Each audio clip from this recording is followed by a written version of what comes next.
Bom dia a todos. Bom domingo, né? Estamos mais uma vez aqui para iniciar. Só um segundinho.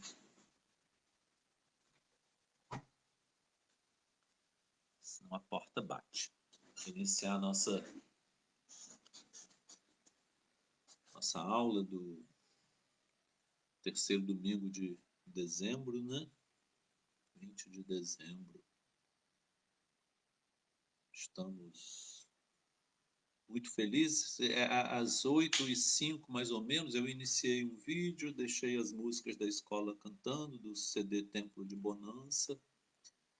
Fizemos o Pai Nosso. Então vamos tentar fazer assim. Sempre quem for dar aula, inicia com. Pode iniciar a aula às 8h30, mas antes fazer a oração, né? Ter o nosso encontro. E eu quero lembrar que hoje, após as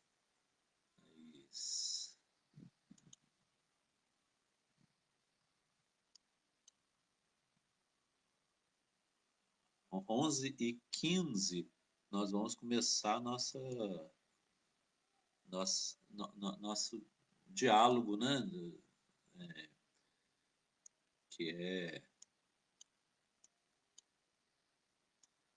é o salão da conversação edificante. Deixa eu ver se eu vou colocar logo o link aqui, porque aí todo mundo, quando chegar às 11h30, pode. E, e também pedir para todos que quiserem fazer comentário, colocar aqui nos comentários, que como eu estou no computador, dá para eu ver paralelamente os comentários e tentar responder, né?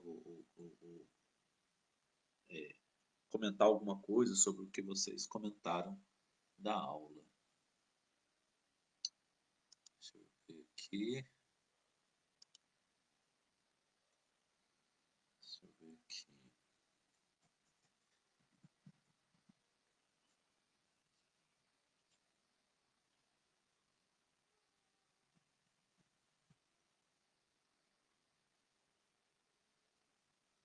Ver se eu acho. Eu acho que é na. A gente acha, sabe onde? No, na Google Agenda. Eu não sou muito bom nessas coisas, não, mas eu sei que é no Google Agenda. Google Agenda. Google Agenda.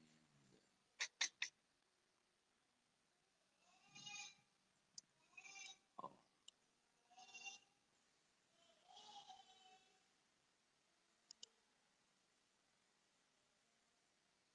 dia 20.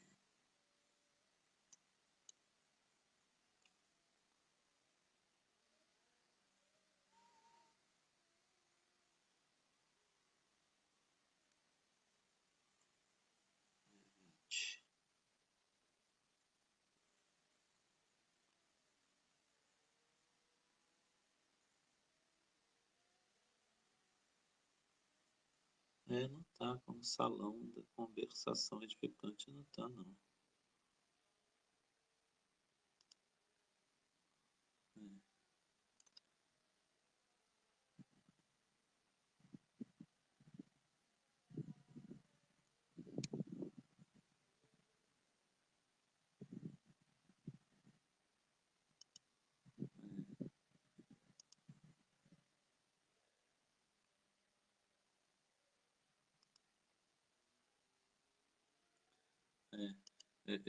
Eu não achei o salão da conversação edificante, mas vou tentar depois fazer de novo, porque eu não sou bom nessa tecnologia. Parece que mudou de endereço o salão da conversação edificante. Mas vamos tentar ver nessa manhã uma parábola de Jesus que é uma profecia sobre ele mesmo. sobre a vinda dele e sobre a nossa posição diante da vinda dele. E eu queria dizer também que essas parábolas acerca assim, da vinda de Jesus, da nossa reação diante da vinda, da presença dele aqui, são, são parábolas, elas são presentes, são sempre presentes.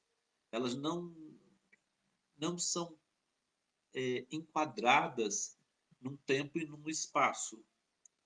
Elas são onipresentes. Elas são atemporais, intemporais. Elas permanecem. Então, elas significam um padrão do comportamento humano. E, para a gente poder entender e se enquadrar dentro da necessidade da parábola, é necessário, infelizmente, que nós, inicialmente, eu vou ficar o tempo todo prestando atenção se as pessoas estão comentando alguma coisa, que nós, principalmente, tentemos fazer um processo de entrar no ouvido de quem escutou essa parábola. Então, essa parábola foi dita para os fariseus, ela foi dita depois de que os vendilhões do templo foram expulsos, ela foi dita em Jerusalém, às vésperas da prisão de Jesus. Então, ela está contextualizada nessa situação, nesse evento histórico, mas, como eu disse, ela é intemporal. Então, esse evento histórico, ele acontece sempre, né? A rejeição e o assassinato de Jesus e de suas ideias é uma constante no nosso mundo, né? Nós estamos agora às vésperas do Natal, numa situação de pandemia, e o Tribunal de Justiça de Curitiba determinou não só a expulsão das famílias de uma área lá, como a destruição das casas que eles tinham feito. Então, o dono da terra, ele foi reempossado e nessa decisão judicial, em plena pandemia e às vésperas do Natal, foi não só da expulsão das famílias pela polícia militar, como também a destruição das moradias que eles construíram naquele terreno. Então, essa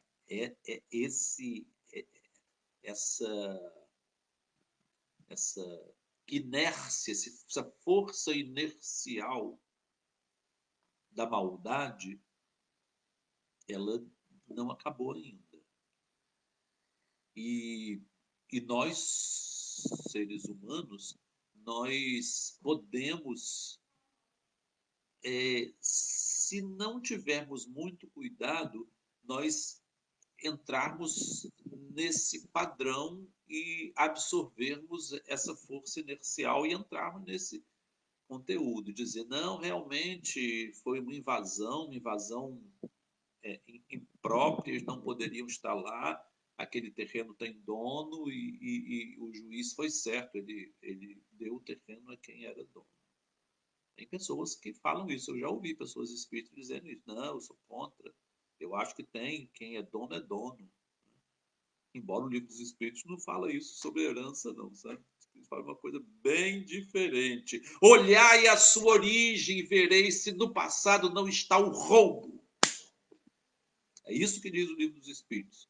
No entanto, os Espíritos ficam alegando títulos de propriedade dados pela justiça humana e esquecendo o que está no livro dos Espíritos. Os Espíritos são bem claros. Sua origem é um roubo. Não sou eu que disse, foram os Espíritos que disseram a Kardec. Mas vamos iniciar essa parábola. Ela é contada em 3 evangelhos. A parábola dos vinhateiros homicidas. Ela é contada em 3 evangelhos. No evangelho de Mateus, de Marcos e Lucas. E ela também é contada em um evangelho diferente, um evangelho de citações, que foi encontrado em Nag Hammadi, na década de 40, e foi atribuído a Tiago Dídimo. Então, não, Tiago não, é Tomé Dídimo. Então é chamado o Evangelho de Tomé. É um evangelho diferente, ele não é histórico, ele é só de citações, são citações às vezes muito semelhantes às citações de João, porque elas são mais gnósticas, né? São mais assim, busca de conhecimento interior. Então é muito interessante o estudo também. Ele foi escrito na mesma época dos outros, né? Na mesma, dentro do primeiro século ainda. Isso já fizeram estudos com carbono 14. Ele não é incluído entre os textos, porque foi descoberto já na metade do século XX, mas muitas autoridades acreditam que ele possa ser incluído no cânone oficial das igrejas cristãs, né? Pelo conteúdo extremamente pujante que ele tem, né? Em termos de nós buscarmos a nossa, a nossa perfeição, né? A nossa perfeição moral. Aqui, vendo se alguém está comentando alguma coisa. Vocês podem comentar que eu estou falando no computador, então dá para ver os comentários aqui à esquerda. Aí vocês podem ficar à vontade. Escutai uma parábola. Havia um proprietário que plantou uma vinha, cercou-a com a sebe e cavou nela um lugar. Construiu uma torre, arrendou-a a uns vinhateiros e ausentou-se para longe. Quando chegou a época das vindimas, enviou os seus escravos aos vinhateiros para receberem os frutos que lhe pertenciam. Porém, os vinhateiros agarraram os escravos, bateram num, mataram outro e apedrejaram o terceiro.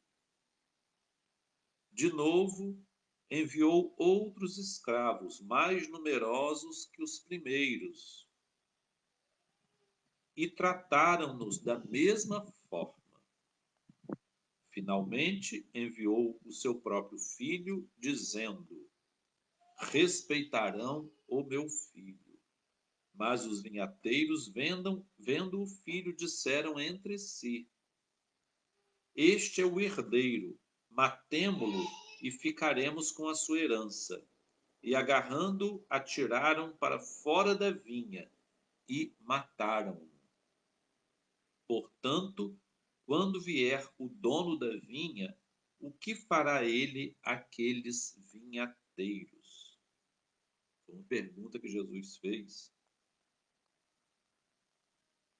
Eles responderam: a esses maldosos dará morte e arrendará a vinha a outros vinhateiros, que lhe entregarão os frutos na época devida. Jesus disse-lhes: nunca lestes nas Escrituras a pedra que os construtores rejeitaram, transformou-se em pedra de esquina. Isso é obra do Senhor e é admirável aos nossos olhos. Porque vos digo que vos será tirado o reino de Deus e será dado a um povo que produza os seus frutos. E quem cair em cima dessa pedra se despedaçará, e a pedra esmagará aquele sobre quem ela cair. E os sumos sacerdotes e fariseus, ouvindo a parábola dele, perceberam sobre que as coisas ele estava falando. E, apesar de quererem prendê-lo, tinham medo das multidões, uma vez que elas o tinham por profeta. Então, assim, não vamos aqui cotejar todos os textos, até vamos fazer uns comentários, porque o de Lucas resume o de Mateus, que é mais extenso, né? É muito semelhante. O de Marcos, o de Marcos, cadê o de Marcos?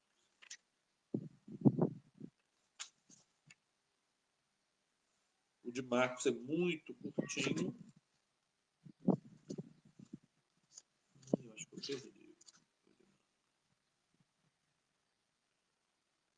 E o do Evangelho de Tomé também parece muito com o de Marcos. É muito curto, muito direto, muito objetivo.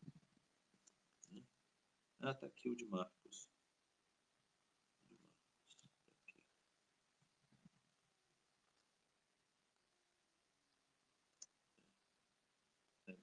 Os três são muito semelhantes. Mas não vamos ficar cotejando as traduções nem fazendo exegese, não, porque não é o objetivo nosso esse. O que é o objetivo é nós entendermos isso como uma coisa atual. E para nós entendermos como alguma coisa atual, infelizmente, é necessário que nós busquemos nos identificar. E nós vamos tentar fazer assim, uma avaliação desse texto de duas maneiras. Ele é uma parábola. Parábola é uma comparação. O reino de Deus é semelhante, né? Vamos voltar aqui. Então, quando tem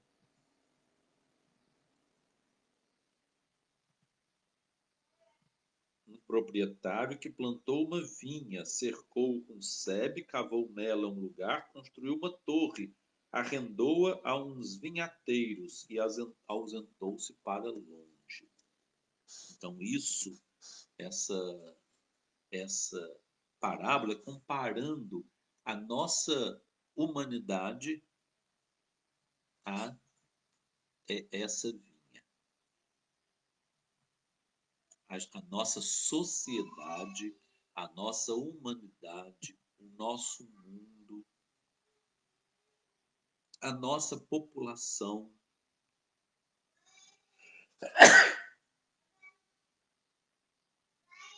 E é interessante também que aqui não há uma ação individual. Aqui há sempre uma ação coletiva.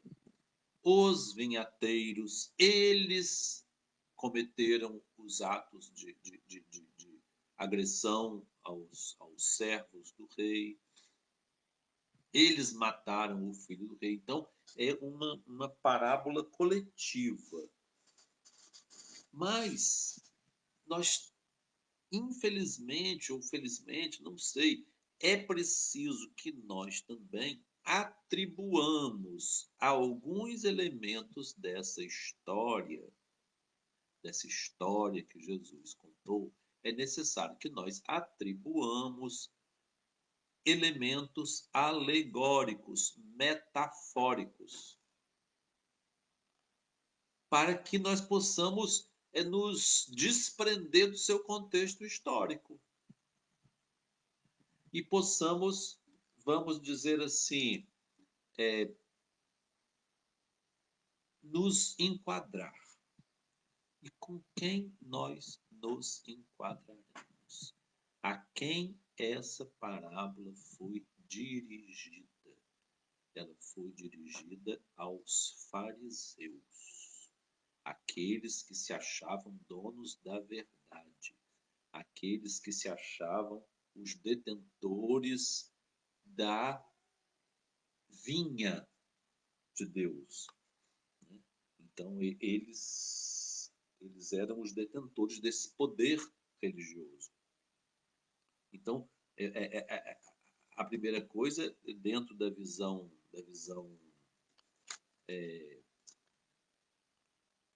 metafórica, simbólica, a vinha é o mundo, né? A vinha é o mundo.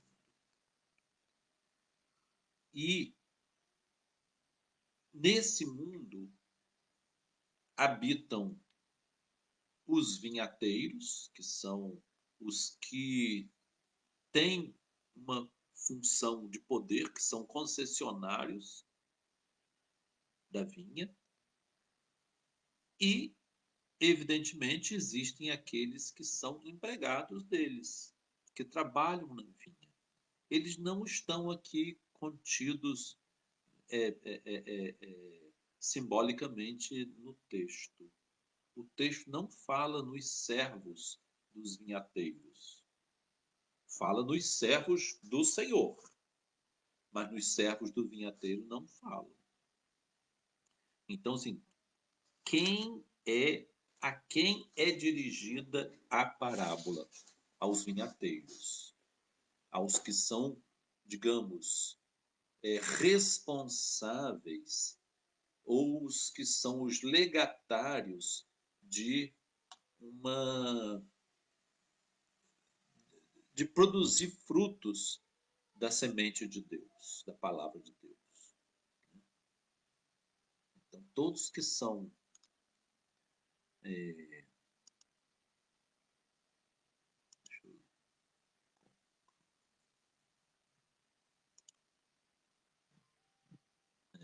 todos os que são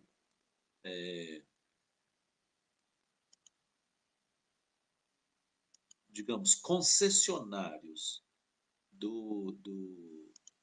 desse, desse poder de Deus na Terra, eles vão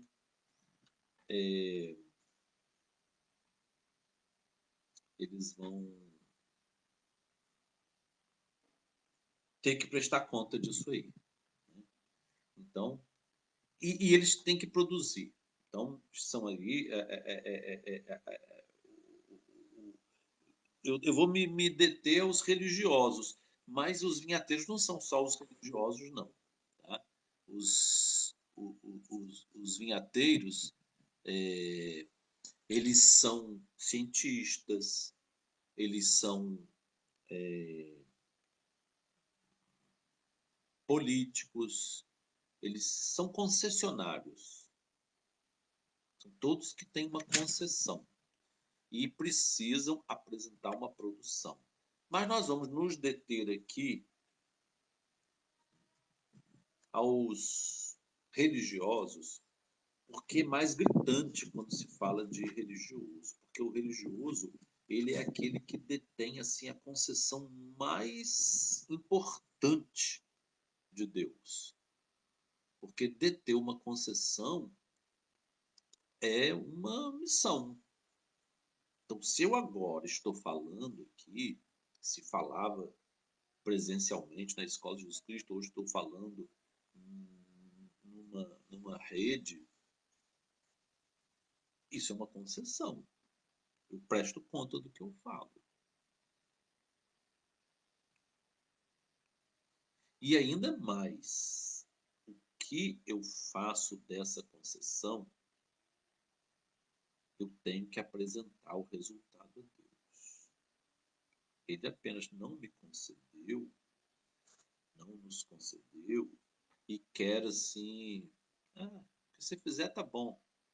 Faz aí o que você fizer, depois você ajusta comigo aí.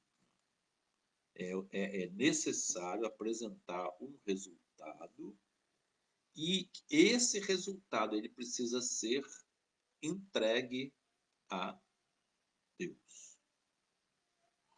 Então, o resultado desse fruto, oferecer esses frutos.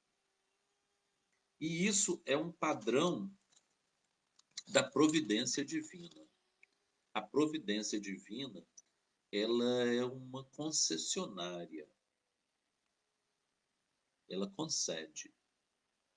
E ela concede de vários teores, de várias características, de várias categorias. Nós estamos aqui nos colocando como concessionários religiosos. E como concessionários religiosos, o fruto deve ser no coração das pessoas. Então, todo aquele que recebe uma concessão de Deus e tem que apresentar os resultados, se essa concessão for no contexto religioso, ele vai precisar apresentar um resultado do coração das pessoas. Porque a semente de Jesus, a semente que é a palavra de Deus, ela penetra no coração. E se nós estamos divulgando essa palavra, essa concessão, de nós termos assim uma vinha sob a nossa responsabilidade e nós somos concessionários, então nós temos que apresentar os resultados dessa semeadura. Os frutos, né, resultantes da semeadura, porque esses representantes, eles vêm. É claro que para o fariseu da época de Jesus, que ficaram revoltados quando Jesus disse essa parábola, os fariseus, quando Jesus disse que eles mataram o filho do rei, os fariseus ficaram revoltadíssimos, porque perceberam que era sobre eles que ele estava falando.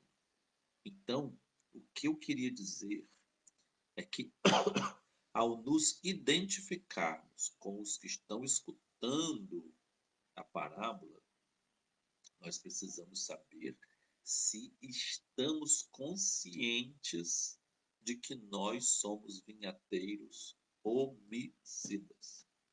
Isso é a grande questão. E alguém pode dizer, não, mas eu não sou homicida. Então, não me enquadro.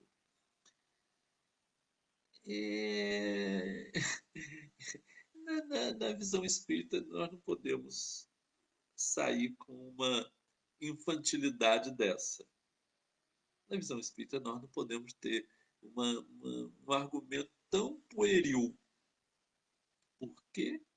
Porque na visão espírita, nós somos homicidas. Nós estamos na condição de que já cometemos todos os pecados. Em nossas experiências, nós fomos testados em nossas predisposições morais de todas as formas. Com que finalidade? Com a finalidade de nós termos a força chamada volitiva, né, da vontade, capaz de suplantar a força atávica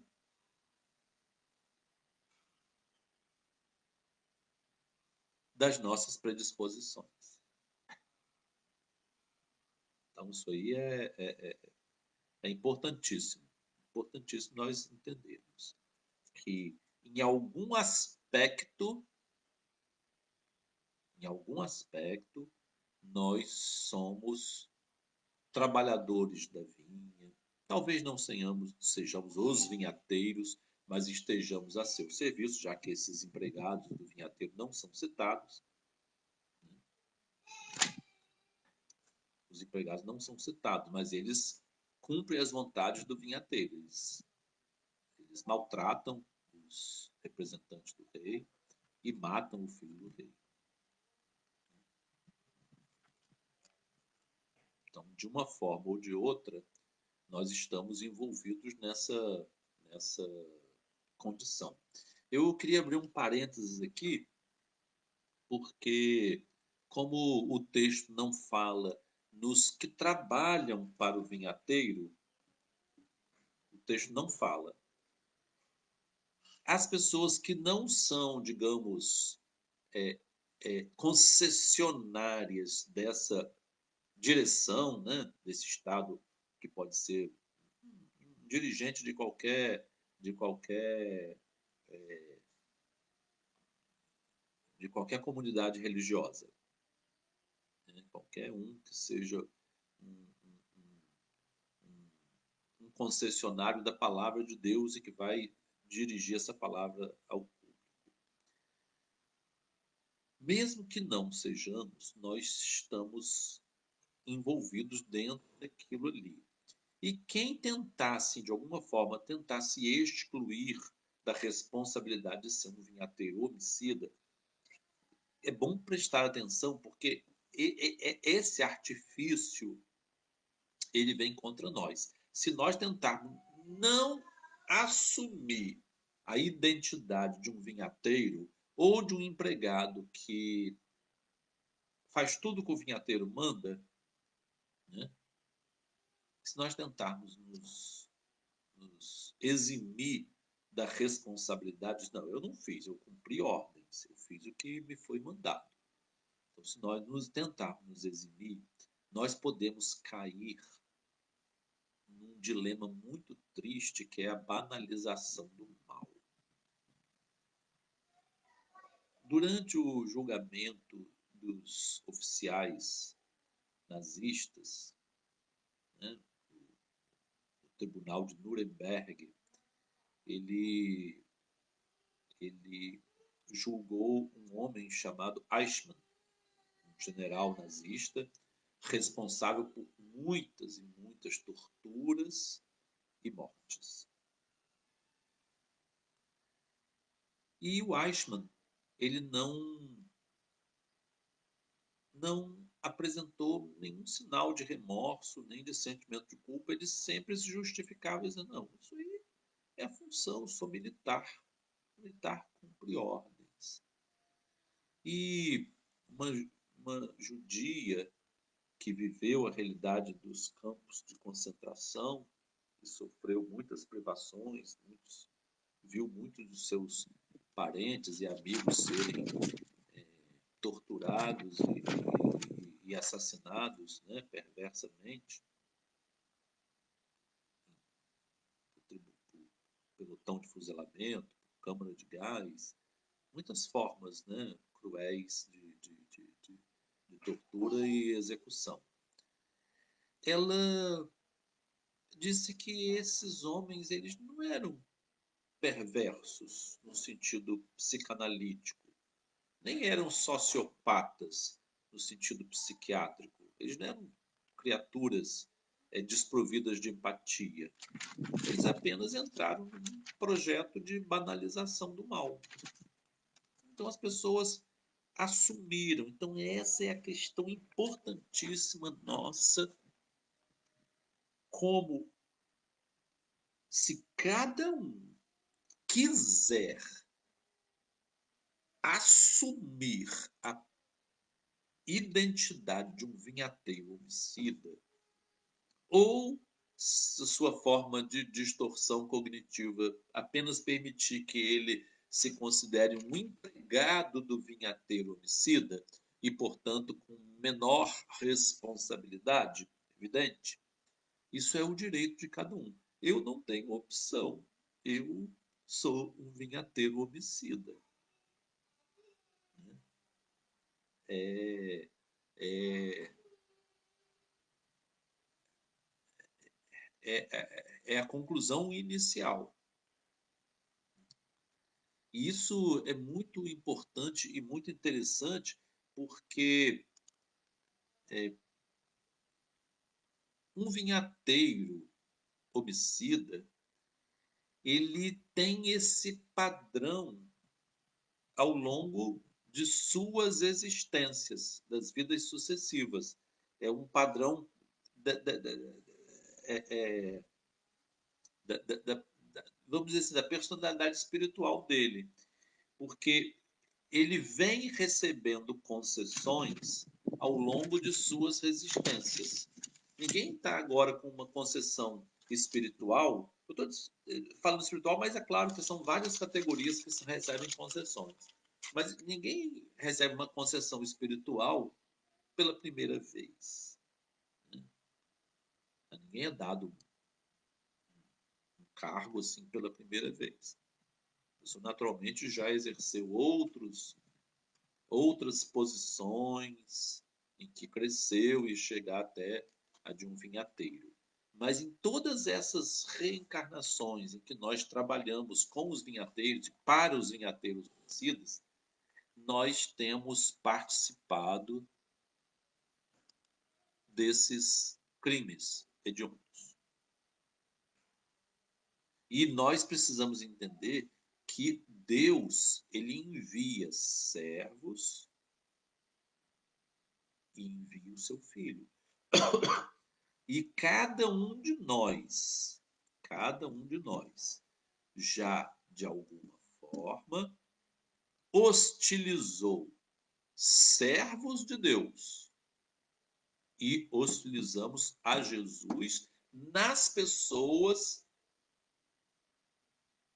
pelas quais ele se identifica e diz claramente, literalmente, que essas pessoas são ele mesmo.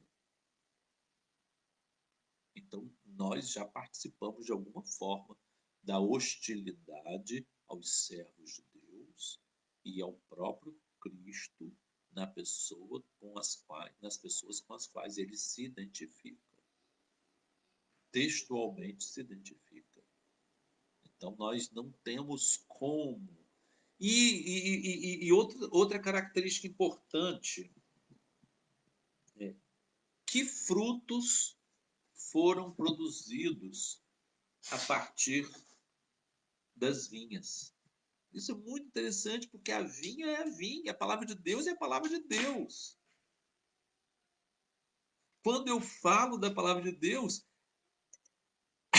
não é a minha palavra, é a palavra de Deus. A semente é a palavra de Deus. Se o que eu falar, se eu reproduzir, se eu partilhar, se eu replicar essa semente em outros corações e ela vier a dar frutos, foi a palavra de Deus.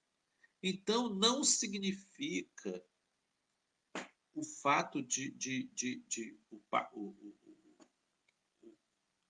vinhateiro homicida, ele não significa que ele não produza bons frutos, não pode produzir. Mas se ele não oferecer esses frutos a Deus, ele vai ter que se revoltar quando vier um servo ou o próprio Filho de Deus para reclamar a parte de Deus. Por que não foi o crédito de tuas ações não foi referido a Deus? Vamos dar um exemplo bem simples. Digamos, vamos falar dentro do nosso quintal, que é melhor. Digamos que um espírita, ele tem assim ações de caridade, que ele promova muitos benefícios a muita gente, mas na hora de delegar a Deus o crédito por todas essas bênçãos, ele falha. Ele falha e delega a si mesmo. Ele permite que ele seja adorado, permite que ele seja idolatrado. Ele entra no convencionalismo das palestras espíritas e que as pessoas são anunciadas, né, por redes sociais, com suas fotos seus mini currículos. Toda vez que eu, ser humano, vim a ter o homicida, eu fico querendo sentir até onde eu estou sendo aceito e querendo avaliar assim, me apegando ao resultado, aos frutos do que eu acho que é o meu trabalho. Na verdade, é a vinha, não é minha, mas eu fico tentando ver o resultado para amealhar os frutos daquilo ali. Na verdade, nessas horas, eu não vou reconhecer que aquele fruto é de Deus. A mãe está falando aqui que lembra o Adoro-te, de Pietro Baldo, é verdade.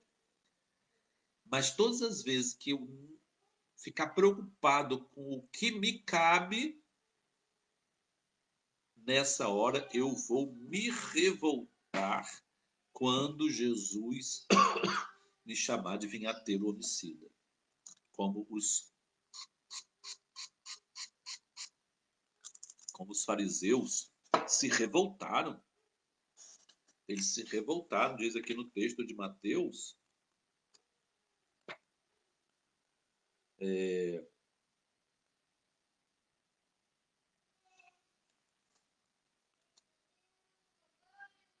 por isso vos digo que vos será tirado o reino de Deus e será dado a um povo que produza seus frutos. E quem cair em cima dessa pedra se despedaçará e a pedra esmagará aquele sobre quem ela cair. E os sumos sacerdotes e fariseus, ouvindo as parábolas dele, perceberam sobre que coisas ele estava falando. E apesar de quererem prendê-lo, tinham medo das multidões, uma vez que elas o tinham como profeta. Então, quando, de alguma forma, Deus envia pessoas para nos dizerem coisas duras, verdades ou falsos julgamentos ao nosso respeito, quando nós nos revoltamos e nos indignamos, gente, eu não consigo entrar num assunto só. Sempre vem um pensamento, porque eu depois tenho que falar a diferença da raiva e da indignação. Mas não vou falar isso agora, não, senão eu vou fugindo muito do assunto. Mas, então, se nós nos rebelamos contra aquele elogio que nós recebemos, nós estamos vestindo a carapuça de um vinhateiro homicida.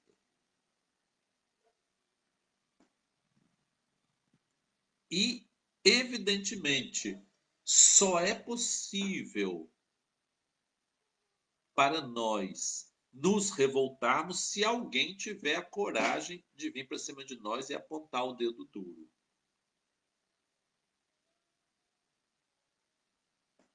Os melhores amigos são muito fraquinhos para nós. Nós nos tratamos convenientemente de uma forma muito esdrúxula. Infelizmente. A nossa capacidade de dizer verdades um ao outro é muito pequena. Em geral, nós douramos a pílula. A pai falava isso. Nós douramos a pílula e ficamos tentando acalentar o ego dos outros. Isso é uma tremenda bobagem. Ninguém aqui está precisando de massagem de ego, nem quem está em depressão, porque quem está em depressão, ele precisa se despertar para a causa da sua dor. E não para alguém ficar massageando seu ego para ele sair da depressão e ficar orgulhoso, ficar vaidoso, ficar maníaco. Não é, não é bom para ninguém, nem para quem está no auge e nem para quem está no baixo.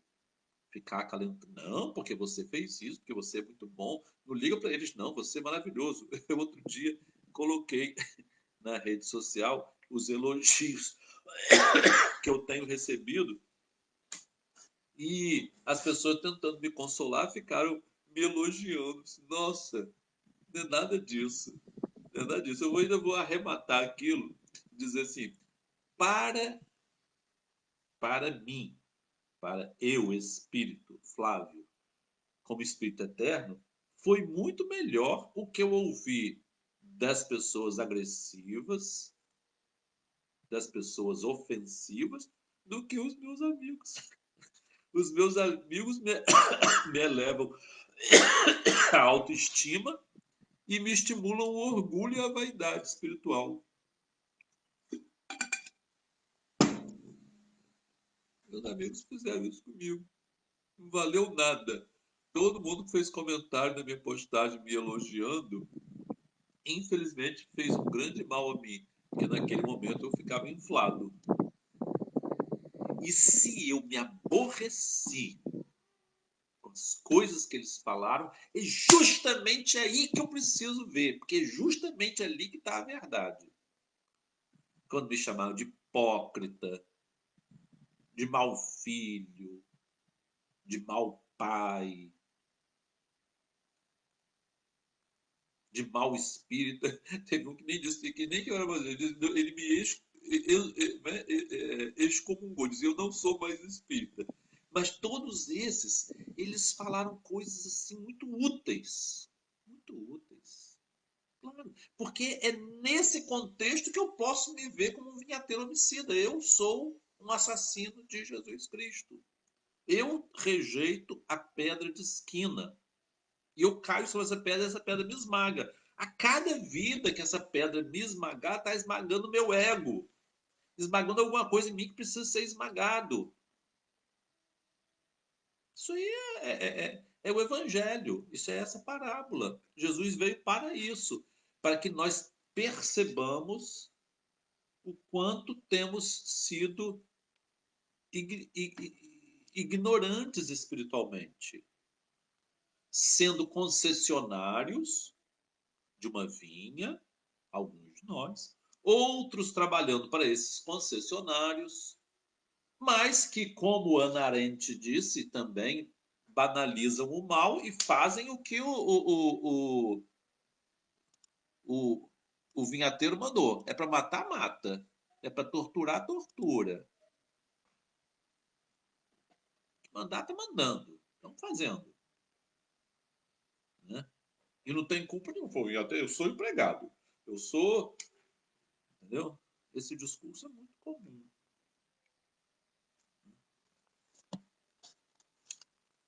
Então, nós sabemos já que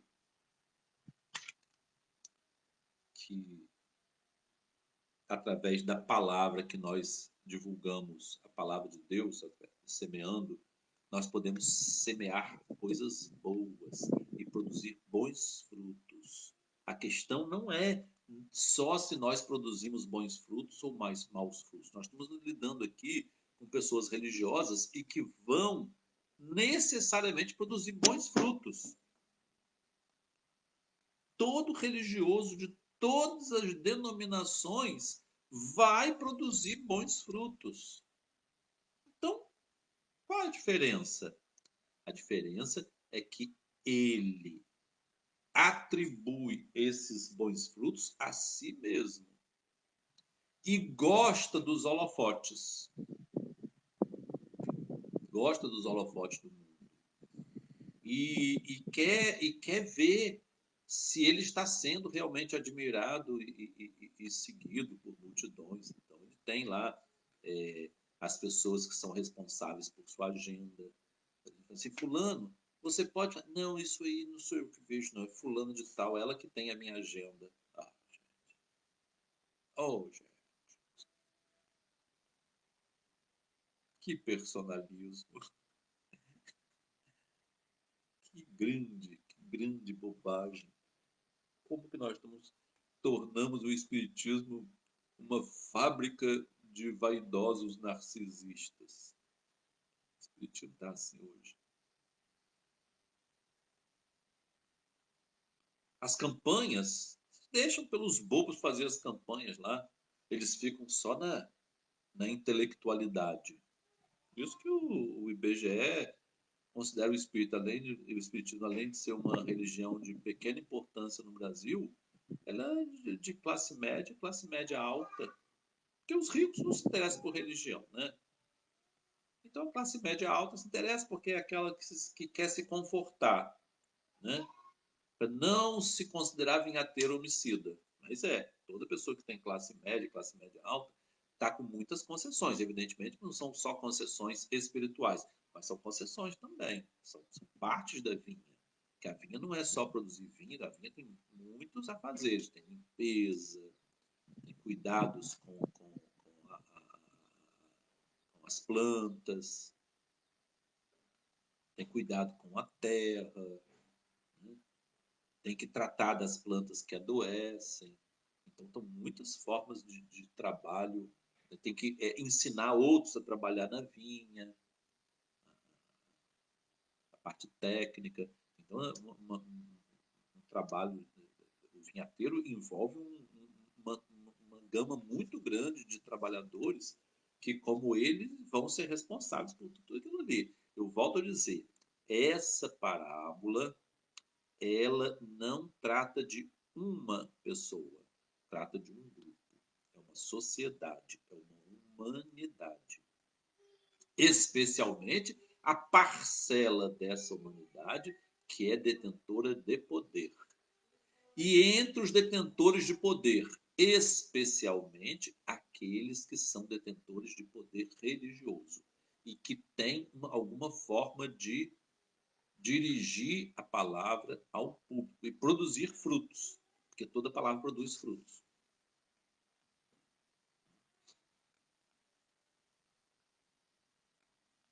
E a questão não é simplesmente se ele produz apenas bons frutos. Ele pode produzir e geralmente produz muito bons frutos. Todos eles. Os que estão amealhando dinheiro e enriquecendo estão produzindo bons frutos também. Quantos se arrependeram por causa da palavra deles? Quantos perdoaram por causa da pregação deles?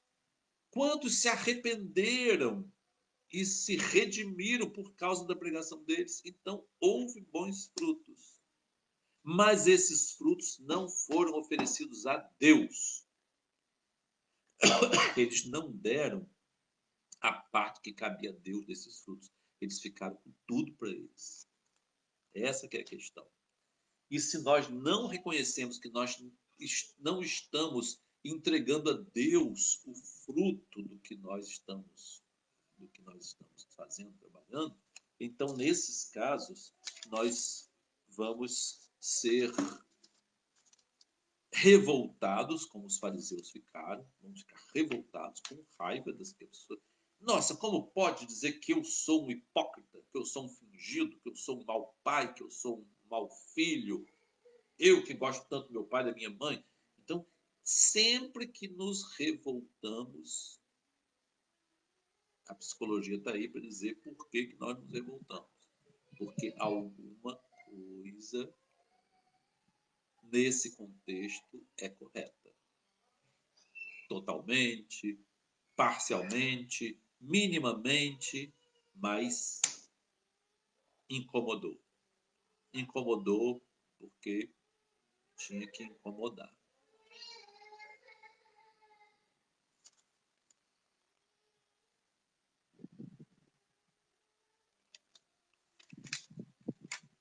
E aí, essa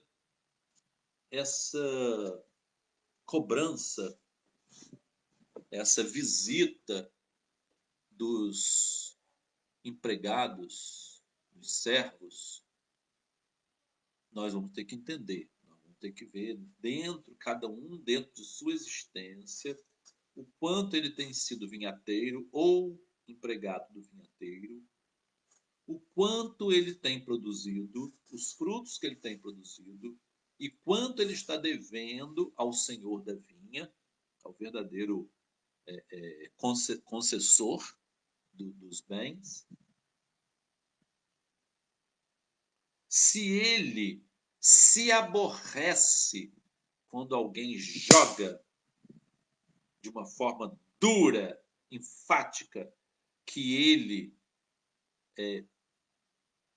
não está delegando a Deus o resultado das suas ações, ele está atribuindo a si mesmo.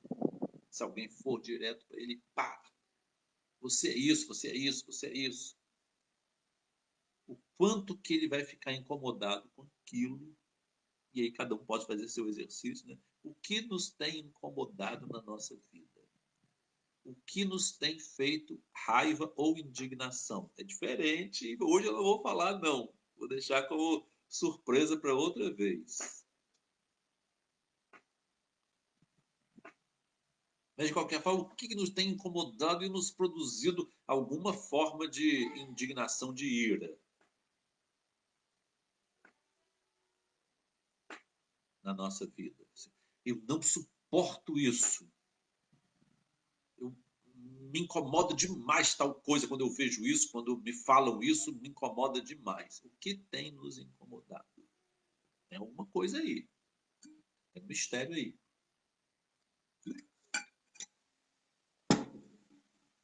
Mistério.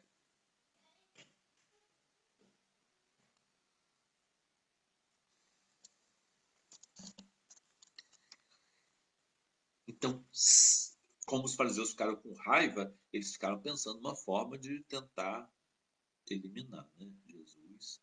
E isso aí, historicamente, dentro do povo judeu, quase todos os profetas foram mortos, foram perseguidos e mortos.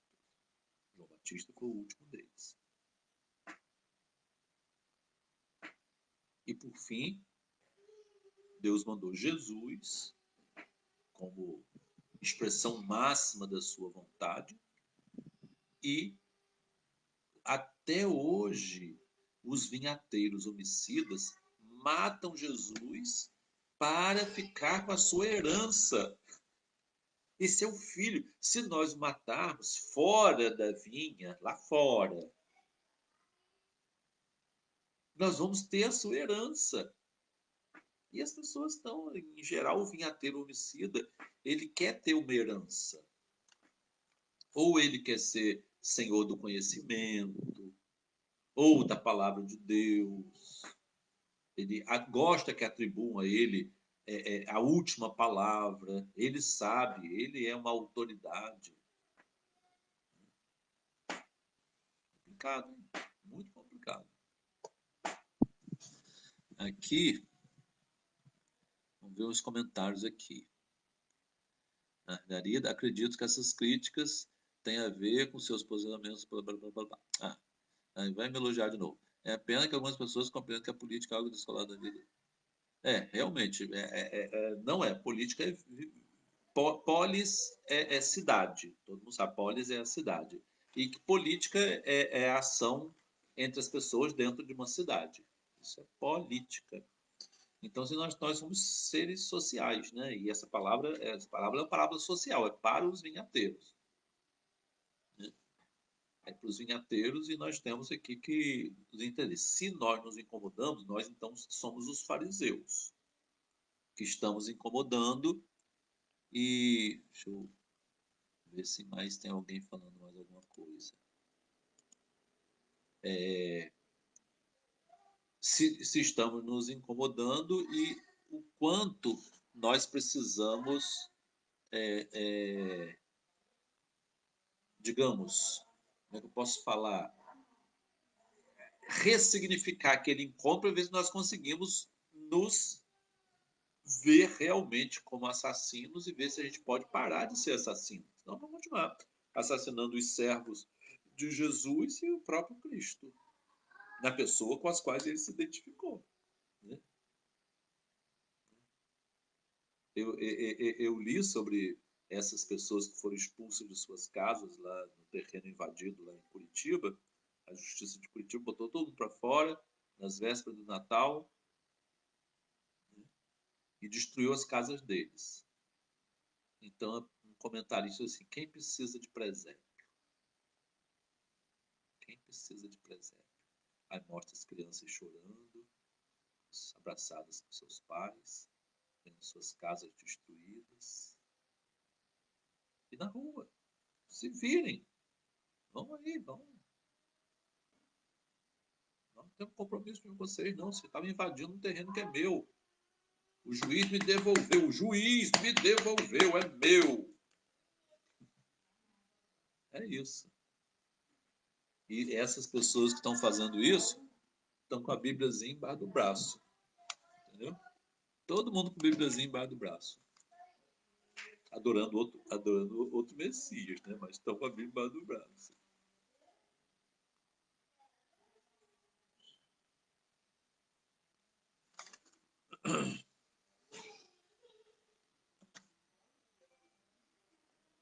E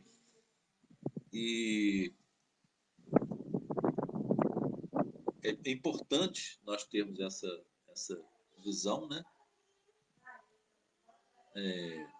Mamãe aqui também está falando uma coisa. Vai dizer que não está me elogiando, obrigado por não me elogiar. É, foi criticado por declarações, posições, declarações. Mas não é exatamente essa questão, não. A questão é que quando o problema é se eu me incomodar, porque na verdade eu me incomodei muito, não, sabe? Até achei graça. Mas quando nós nos incomodamos, aí é que é o problema. Porque aí eu vou estar tentando atribuir a mim o resultado das ações. Isso aí, esse despojamento do resultado das suas ações é muito sério. Teve uma vez que Santa Clara ela foi direta com São Francisco.